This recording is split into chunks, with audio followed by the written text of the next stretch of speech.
Hi, நான் doctor Jayachandran, Sun hospital Madurai. இந்த வீடியோல நம்ம பார்க்க போறது எபிடியூரல் இன்ஜெக்ஷன் போட்டும் பெயின் குறையாத ஒருத்தரோட கண்டிஷன் தான். நிறைய பேர் முதுகு வலி அப்படின்னா முதுகெலும்புல இன்ஜெக்ஷன் போடுறோம். ஒரு 10 வருஷம் 20 வருஷத்துக்கு முன்னாடிலாம் முதுகுல எபிடியூரல் இன்ஜெக்ஷன் போட்டோம்னா கண்டிப்பா ஒரு வருஷத்துக்காவது வலி இல்லாம இருந்தாங்க. பட் இப்ப அப்படி இல்லை. ஏன்னா எங்க கிட்ட வர்ற பேஷண்ட்டை வச்சுதான் நான் சொல்ல முடியும். எங்க கிட்ட வர்ற பேஷண்ட்ல நிறைய பேர் எபிடியூரல் இன்ஜெக்ஷன் போட்டுட்டு வர்றாங்க, இல்ல பெயின் பிளாக் இன்ஜெக்ஷன் போட்டுட்டு வர்றாங்க. போட்டு ஒரு 10 நாள் அதிகபட்சம் ஒரு மாசத்துல திருப்பி பழைய பெயின் வந்துருதுன்னு வர்றாங்க. இல்ல அந்த போட்ட இடத்துல மட்டும் பெயின் இல்லைங்க, பேக்ல மட்டும் பெயின் குறைஞ்சிருக்கு, ஆனா இடுப்புல இருந்து காலுக்கு வலி பரவுறது அப்படியே தான் இருக்கு, இல்ல அது அதிகமா இருக்கு, அப்படிதான் நிறைய பேர் வர்றாங்க. ஏன் இந்த மாதிரி இன்ஜெக்ஷன் போட்டு ஃபுட் டிராப் ஆன பேஷண்ட்ஸ் எல்லாமும் வர்றாங்க அப்படின்னு நான் பார்க்க தான் செய்றேன். நான் இதுல ஹாஸ்பிட்டலையோ டாக்டரையோ இல்லைன்னா இன்ஜெக்ஷனையோ குறை சொல்லல. அந்த பேஷண்ட்டுக்கு அந்த இன்ஜெக்ஷன் சேரல, இல்லைன்னா கேட்கல, அப்படிதான் நம்ம எடுத்துக்கணும். எதுக்காக நம்ம ஏன் ஒரு இன்ஜெக்ஷனுக்கோ இல்ல ஒரு சர்ஜரிக்கோ போகணும்? அதை விட பெஸ்ட்டா அவங்களை சரி பண்ணி கொடுக்கறதுக்கு நாங்க இருக்கிறோம். அதுக்கு எக்ஸாம்பிள் தான் இந்த வீடியோல நம்ம பார்க்க போற பேஷண்டோட ரிவ்யூ. பேஷண்டோட பேரு மனோஜ், வயசு 45, பிரான்ஸ்ல இருந்து வந்தாரு. அவர் நம்ம தமிழ்காரர் தான், பிரான்ஸ்ல இருந்து வந்தாரு. சிவியரா பேக் பெயின், 2 வருஷமா ரொம்ப பேக் பெயின், பிளஸ் 2 கால்லையும் மதமதப்பு. காலை தரையில வச்சா ஒரு கொஞ்சம் தான் தெரியுற அளவுக்கு மதமதப்பு. வெறும் 45 வயசு தான் ஆகுது அவருக்கு, மிடில் ஏஜ் தான் அவரு. ஆனா சிவியரா மதமதப்பு. இந்த மதமதப்புனால அவர் நடக்கிறதுக்கே கஷ்டப்படுற அளவுக்கு, எரிச்சல் வர்ற அளவுக்கு ரொம்ப கஷ்டப்பட்டுட்டு தான் இங்க வந்தாரு. எபிடியூரல் இன்ஜெக்ஷன் போட்டிருந்திருக்காரு இங்க வர்றதுக்கு முன்னாடி. போட்டும் பெயின் குறையல அப்படின்னு அவங்க அதுக்கடுத்து இல்ல நீ ஆபரேஷன் பண்ணணும்னு சொல்லியிருக்காங்க ஹாஸ்பிட்டல்ஸ்ல. அவர் ஆபரேஷன் வேணாம் அப்படின்னு சொல்லிட்டு நம்ம பேஷண்ட்ஸோட ரிவ்யூஸ் பார்த்துட்டு தான் வந்தாரு. இவர் இப்ப இன்னைக்கு ஒரு ரிவ்யூ கொடுத்திருக்காரு. இவர் கொடுத்த மாதிரி ஏற்கனவே ஒரு பேஷண்ட் கொடுத்திருப்பாங்க, எபிடியூரல் இன்ஜெக்ஷன் போட்டு எனக்கு பெயின் குறையல, நான் இங்க சரியானே அப்படின்ட்டு நம்மளோட யூடியூப் சேனல்ல போட்டிருப்போம். நம்ம ஹாஸ்பிட்டல்ல பார்த்த பேஷண்ட் அவங்களோட ரிவ்யூ பார்த்தா இங்க வந்தாரு. வந்துட்டு 15 டேஸ் இருந்தாரு. நார்மலா நான் பேஷண்ட்ஸ்க்கு 10 to 15 டேஸ் கேட்பேன். 10 டேஸ்லயே மேக்ஸிமம் சரி பண்ணி அனுப்பியிருப்போம். ஒரு சில பேஷண்ட்டுக்கு மட்டும் 15 டேஸ் தேவைப்படும். இந்த பேஷண்ட்டுக்கும் இவருக்கும் மனோஜ் சாருக்கும் 15 டேஸ் தேவைப்பட்டுச்சு. நல்ல கோஆபரேட்டிவ் பேஷண்ட். ஏன்னா பெயின் கொஞ்சம் கொஞ்சமா தான் குறைஞ்சது, மதமதப்பு கொஞ்சம் கொஞ்சமா தான் குறைஞ்சது, உடனே எல்லாம் சரியாகல. நிறைய ஹார்ட் ஒர்க் பண்ற மாதிரி இருந்துச்சு. பிளஸ் டீகம்ப்ரஷன் மெயினா இவரை பொறுத்த வரைக்கும் இவருக்கு நல்ல சிவியராவே டிஸ்க் ப்ரொட்ரூஷன் இருந்தது. L5 S1 லெவல்ல டிஸ்க் ப்ரொட்ரூஷன் ஆகி S1 நர்வ் ரூட்டை சிவியரா கம்ப்ரஸ் பண்ணிட்டு இருந்தது. சோ கொஞ்சம் கஷ்டப்பட்டு தான் சரியானாரு. ஆனா கம்ப்ளீட்டாவே சரியாயிட்டாரு.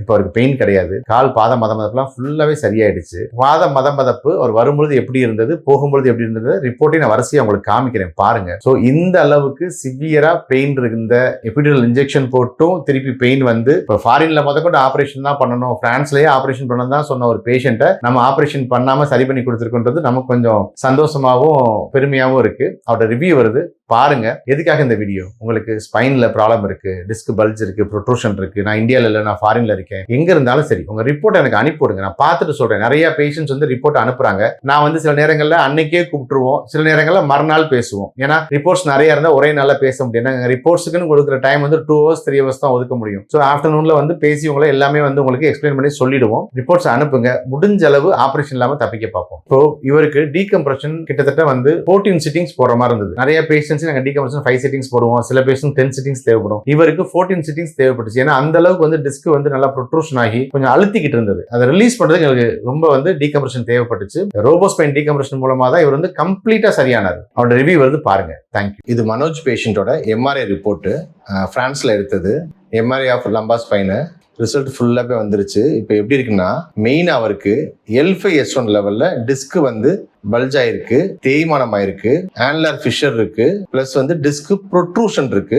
டிஸ்க் ப்ரொட்ரூஷன் ஆகி அது S1 நர்வ் ரூட்டை போய் அழுத்திக்கிட்டு இருக்கு. இந்த அளவுக்கு ப்ராப்ளம் இருந்ததுனாலதான் அவரால் நடக்க முடியாத அளவுக்கு போனது. நடந்தாலே ஒரு தடுமாற்றம் வர்ற அளவுக்கு, பிளஸ் சிவியரா காலில் பாத மதமதப்பு அந்த அளவுக்கு ஆனது காரணம் இதுதான். ஏன்னா இந்த டிஸ்க் ப்ரொட்ரூஷன் ஆகி S1 நர்வ் ரூட்டை போய் அழுத்த ஆரம்பிச்சிருச்சு. இதுதான் டிஸ்க் ப்ரொட்ரூஷன். இது போய் எந்த அளவுக்கு ஸ்பைனல் கேனால போய் அழுத்திக்கிட்டு இருக்குன்னு பாருங்க. இவ்வளவு அழுத்தினதுனாலதான் இது சிவியரா கால் மதமதப்பு, இடுப்புல இருந்து காலுக்கு வலி பரவுனது, நிறைய இடங்கள்ல ட்ரீட்மெண்ட் எடுத்தாலுமே சரியாகாத அளவுக்கு சிவியர் ஆனது காரணம் இந்த டிஸ்க் ப்ரொட்ரூஷன் தான் காரணம். எந்த அளவுக்கு ஆயிருக்குன்னு பாருங்க. இந்த பிக்சர்ஸ் எல்லாம் அங்க பிரான்ஸ்ல எடுத்ததுதான். மனோஜ் சாரோட பயோதிசிமெட்ரி ரிப்போர்ட், அதாவது கால் பாத மதமதப்பு எப்படி இருக்குன்னு ரிப்போர்ட். அவருக்கு அந்த ஸ்பைன் டிஸ்க் ப்ரொட்ரூஷன்னால 2 கால்லையுமே சிவியரா மதமதப்பு இருந்தது. வலது கால்ல ரொம்ப மதமதப்பு இருந்தது. உண்மையை சொன்னா வலது கால் அவர் தரையில வைக்கிறது அவருக்கு தெரியாத அளவுக்கு இருந்தது. கால் மதமதப்புனாலதான் அவருக்கு தடுமாற்றமே வந்தது.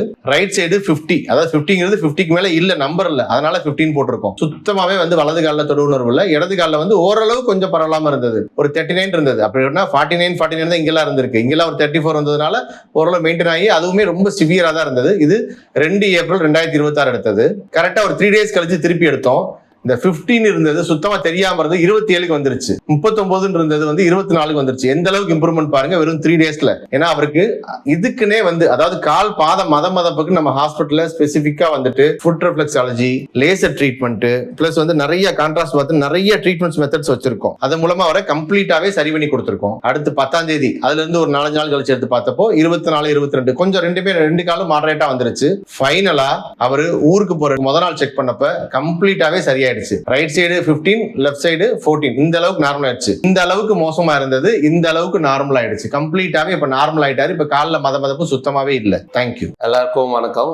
என் பேர் வந்து மனோஜ். நான் வந்து பிரான்ஸ்ல இருந்து வந்திருக்கேன். எனக்கு வந்து கடந்த 2 இயர்ஸா பேக் பெயின் ப்ராப்ளம் இருந்தது. நான் வந்து பிரான்ஸ்லேயே ட்ரீட்மெண்ட் நிறைய டைம் எடுத்துக்கிட்டேன். ஈவன் 2 டைம்ஸ் நான் வந்து முதுகுல எபிடியூரல் இன்ஜெக்ஷன் போட்டுக்கினேன். அப்பயும் பாத்தீங்கன்னா எனக்கு பெயின் குறையுதே தவிர ஃபுல்லா எனக்கு அந்த ரிலீஃப் கிடைக்கல. லாஸ்ட் 6 மந்த்ஸா எனக்கு என்ன ஆயிடுச்சுன்னா காலில் எரிச்சலும் நம்னஸும் அதிகமாக ஆயிடுச்சு. சில டைம் கால் வந்து அப்படியே ஒரு சைடு இழுக்கிறது அதிகமாக இருந்தது, நம்னஸும் அதிகமாக இருந்தது, எரிச்சல் சொல்லவே முடியல, அவ்வளோ அதிகமாக இருந்தது. அப்போது நான் அங்கே டாக்டர் கிட்ட ரெஃபர் பண்ணதுக்கு அவங்க என்ன சொல்லிட்டாங்கன்னா, நம்ம இன்ஜெக்ஷன் ட்ரை பண்ணியாச்சு, நெக்ஸ்ட் ப்ரொசீஜர் சர்ஜரி தான் அப்படின்னு சொல்லிட்டாங்க. எனக்கு அதில் வந்து ஒரு உடன்பாடு இல்லை. அதனால நான் வந்து கூகுளில் சர்ச் பண்ணிட்டு பார்த்துட்டு இருக்கும்போது நம்ம மதுரையில் சன் ஹாஸ்பிட்டலில் ஆப்ரேஷன் எல்லாமே நம்மளுக்கு ட்ரீட்மெண்ட் பண்ணுறோன்னு சொல்லிட்டு நான் நிறைய வீடியோஸ் பார்த்தேன். சரி, அதை வச்சு நான் வந்து அவங்கள கால் பண்ணி காண்டாக்ட் பண்ணேன். என்னோட எம்ஆர்ஐ ரிப்போர்ட்ஸ் அனுப்ப சொன்னாங்க. நான் அதை அனுப்பினதுக்கு அப்புறம் அவங்க அதை வெரிஃபை பண்ணிட்டு நீங்க வாங்க சார், நாங்கள் சரி பண்ணிடலாம், ஆப்ரேஷன் தேவையில்லை அப்படின்னு சொன்னாங்க. சரின்னு சொல்லிட்டு நானும் இங்க வந்து ட்ரீட்மெண்ட் ஸ்டார்ட் பண்ணேன். ஃபர்ஸ்ட் ஒரு 1 வீக் எனக்கு பெயின் அவ்வளோவா குறையல. அந்த நம்னஸும் அந்த எரிச்சலும் அப்படியே தான் இருந்தது. பட் அப்புறமா அவங்க கொடுத்த அட்வான்ஸ் ட்ரீட்மெண்ட், டீகம்ப்ரெஷன் ட்ரீட்மெண்ட், அப்புறம் இன்னும் நிறைய அட்வான்ஸ் ட்ரீட்மெண்ட் அவங்க கொடுத்துட்டு இருந்தாங்க. மார்னிங் 9 to 9 சொன்னா நம்ப மாட்டீங்க, கண்டினியூஸா கொடுத்துட்டே இருந்தாங்க. பிரேக்கே நான் கேட்டு தான் டீ குடிக்கிறதுக்கோ இல்லை லஞ்சுக்கோ, சார் போதும் சார் பிரேக் விடுங்க சார் அப்படின்னு நான் கேட்டுட்டு தான் அவங்களுக்கு போனேன். இல்லைன்னா கண்டினியூஸ் ட்ரீட்மெண்ட் பண்ணிகிட்டே தான் இருக்கிறாங்க. அவங்க உங்களுக்குன்னு ஒரு ஆள் ஸ்பெஷலாக அப்பாயிண்ட் பண்ணிட்டு அவங்க உங்களுக்கு டேக் கேர் பண்ணிகிட்டே இருக்கிறாங்க. அப்புறம் ஒரு 1 வீக் அப்புறம் பார்த்தீங்கன்னா எனக்கு வந்து அந்த நம்னஸ் குறைய ஆரம்பிச்சுது. அப்புறம் அந்த கால் எரிச்சலும் பார்த்தீங்கன்னா ஒரு ரொம்ப இல்லை, ஒரு 50% கம்மியாச்சு. அப்போ ஆனால் அவங்க வந்து என்கிட்ட சொன்னது ஒரு 2 வீக்ஸ் மினிமம் ட்ரீட்மெண்ட் பண்ண சொன்னாங்க. சரி, நான் இன்னும் கொஞ்ச நாள் இருக்கலாம்னு சொல்லிட்டு ட்ரீட்மெண்ட் கண்டினியூ பண்ணேன். இப்போ நான் வந்து 15 டேஸ் ஆச்சு. இன்னைக்கு எனக்கு பார்த்தீங்கன்னா 80% நம்னஸ் போயிடுச்சு. கால் எரிச்சல் கடந்த 4-5 டேஸாவே இல்லை எனக்கு, அதுவும் ஃபுல்லாக கம்மியாயிடுது.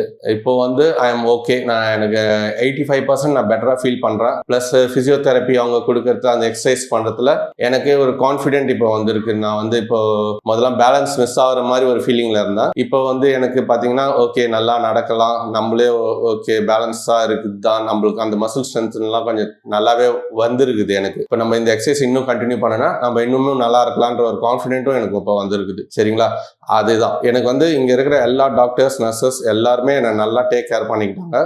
Special thanks to doctor Jayachandran sir. அவர் மார்னிங் ஈவினிங் 2 டைமும் வந்து எனக்கு வந்து என்னோட சஜஷன் கேட்டு என்ன எப்படி இருக்குன்னு உடம்பு நல்லா விசாரிச்சு அதுக்கான ட்ரீட்மெண்ட் கொடுக்க சொல்லிட்டு போறாரு. இன்னொரு ஸ்பெஷல் தேங்க்ஸ் 2 பேரு. ஒன்னு டாக்டர் ராஜா சார், இன்னொன்னு நர்ஸ் பிரபா. இவங்க 2 பேரும் என்னை நல்லா பார்த்துக்கிட்டாங்க, நல்லா என்னை டேக் கேர் பண்ணிக்கினாங்க. நீங்களும் உங்களுக்கு ஏதாவது பேக் பெயின் ப்ராப்ளமோ இல்லை உங்களுக்கு ஏதாவது பேக் பெயினோ நெக் பெயின் எந்த பிரச்சனையா இருந்தாலும் ஆப்ரேஷன் இல்லாமல் ட்ரீட்மெண்ட் பண்ணிக்கலாம் அப்படின்னு நீங்க முடிவு பண்ணீங்கன்னா சன் ஹாஸ்பிட்டல் நான் ரெக்கமெண்ட் பண்றேன். Thank you all.